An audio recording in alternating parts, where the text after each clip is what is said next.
So you've now learned how to make fire, been able to gather materials that you can readily find, and be able to heat water to purify it as well as to heat food to cook.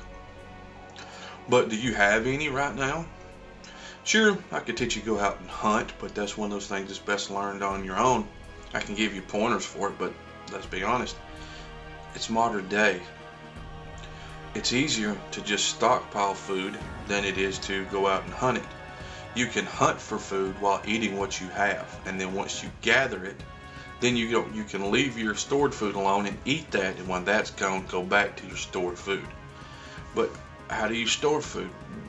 Where do you start? Well, it's easy. The next time you go to the grocery store and you do your grocery list and you figure out the exact amounts of food that you're going to buy the next time you go, drop in an extra can of corn, or an extra thing of noodles, or another pack of crackers. Anything that you can think of that you and your family will enjoy eating and you constantly eat, but something that's going to have a good shelf life. Did you know that spaghetti noodles have up to a 3-year shelf life? That canned corn, once again, 3-year shelf life.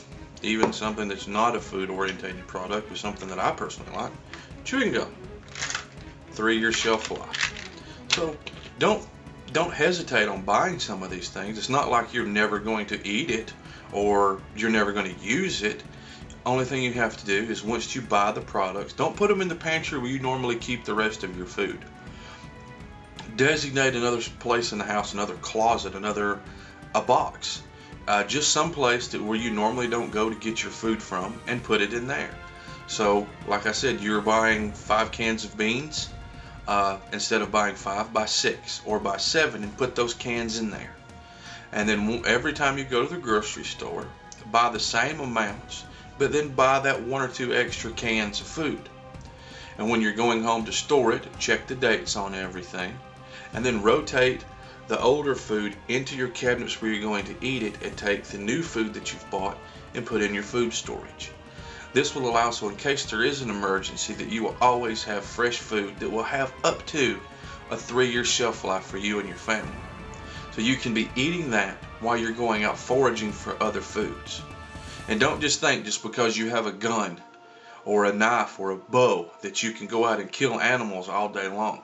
And the simple populace of the area in which I live in is over 36,000 people.